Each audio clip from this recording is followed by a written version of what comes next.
السلام علیکم ویلکم باک ټو مای یوټیوب چینل هغو دوستانو سلامونه او نیکې هیلې مې ومنئ د سره په دې هیله ومې چې راته روغ او جوړ به وئ دوستانو اصطلاحاتو په اړه خبرې کوو چې موږ او تاسو په انګلیسي ژبه کې څنګه د وخت په اړه پوښتنه کولی شو او څنګه د وخت په اړه بیا ځواب ورکولی شو راځو دوستانو په ویډیو باندې پیل درته کوم کوم وخت چې خوږو دوستانو موږ او تاسو په انګلیسي ژبه کې د وخت په اړه پوښتنه کوو نو لکه د پښتو په ډول موږ او تاسو پښتو کې څه ډول پوښتنه کوو چې څو بجې دي همدا قسم ته په انګلیسي کې ورته وایي چې what time is it what time is it څو بجې دي لکه ما چې تاسو ته مخکې هم ویلي وو چې what د څه معنی لري څه یا څو معنی لري نو د هغې په ځواب کې موږ تاسو ورته وایو موږ تاسو درې څلور اصطلاحات لرو د وخت لپاره چې د هغې له جملې څخه انشاءالله نن به د دوه درې ولولو هغه به انشاءالله په بله ویډیو کې زه تاسو در ووایم دوستانو اول که چیرته د وټ ټایم از اټ لپاره پوښتنه وشي او زموږ سره پوره بجې وي پوره یعنی ټایم یو پوره 15 بجې وي او یا پوره 4 بجې وي او یا 6 بجې وي نو موږ تاسو به څه ورته وایو لکه مثال دلته اوس پوره 15 بجې دي نو ځواب به څنګه ورکول کیږي ځواب به داسې ورکول کیږي چې it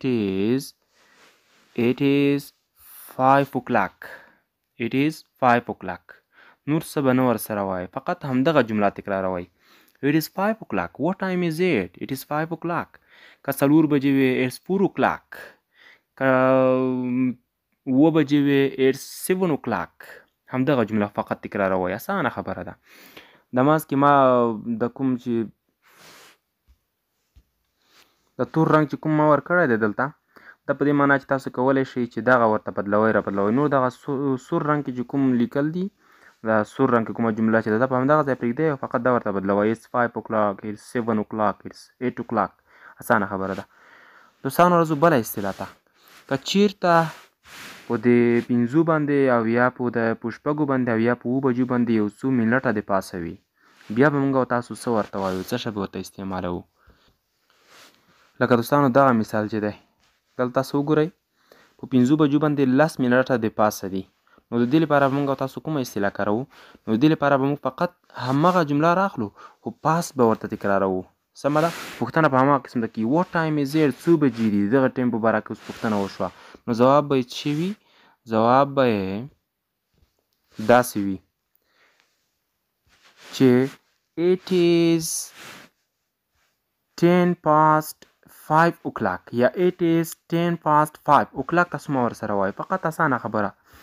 it is 10 past 5 څو بجې دي 10 منټه د پاسه 15 بجې دي پاست معنا د پاسه یعنې په ورباندې it is 10 past 5 o'clock همدا قسم تاسو کولی شئ که چېرته دلته شل د پاسه وي نو تاسو به وایئ چې it is 20 past 5 o'clock که چیرته 15 منټه د پاسه وي نو تاسو به وایئ چې it is 5 past 5 o'clock خو د پاو لپاره چې پاو پې باندې وي او یا 15 بجې یعنې نیم ساعت ور باندې وي د هغې لپاره موږ بله اصطلاح لرو چې هغه به انشاءالله په راتلونکي ویډیو کې تاسو ته درته ووایم د نور کوم د پاسه چې دي که 3 منټه وي که 4 منټه وي که 1 وي که 15 وي که 10 وي او که 15 وي هغه ټول لپاره پاست سمه ده انشاءالله اسانه خبره ده او بل که چیرته پو په د پاسه وي پو باندې وي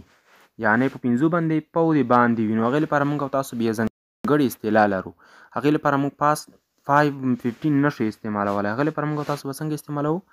هغې لکه دغه ډول هغه ته موږ وایو چې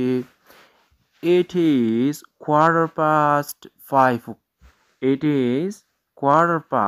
5 څو بجې دي پاو د پاسه 15 بجې دي یعنې پاو باندې 15 بجې دي لکه پښتو کې موږ تاسو پاو ورته وایو نو په انګلیسي کې ورته وایو چې quarter past 5 o'clock پاو باندې 15 بجې دي اسانه خبره ده انشاءالله که بیا ورته ګورئ what time is it څو بجې دي it's 5 o'clock 15 بجې دي که 15 د لاس د پاسه 15 بجې وي نو بیا به ورته وایو چې it's 10 past 5 o'clock او که پاو باندې 15 بجې وي نو ورته استعمالوو به چې it's quarter past 5 o'clock It's 5:15. څومره اصطلاحات پاتې شول چې د کامو لپاره موږ څه شی استعمالوو او د نیم ساعت لپاره موږ څه شی استعمالوو هغه به انشاءالله په بله ویډیو درته ووایم. اوس ویډیو څخه اوږدېږي خو دوستانو تاسو که چېرته زموږ یوټیوب چینل نوی سبسکرایب کړئ نو ویل دي چې یوټیوب چینل ته سبسکرایب کړئ او دوستانو که چېرته تاسو زموږ د نورو انګلیسي ویډیوګانو لپاره لاسرسی غوښتل غواړئ چې هغه ته لاسرسی ولرئ هغه هم بیا مو پیدا کړئ نو تاسو داسې وکړئ چې زموږ یوټیوب چینل د پروفایل په عکس باندې کلیک وکړئ او له هغې وروسته پلی لیست ووایئ او لاندې به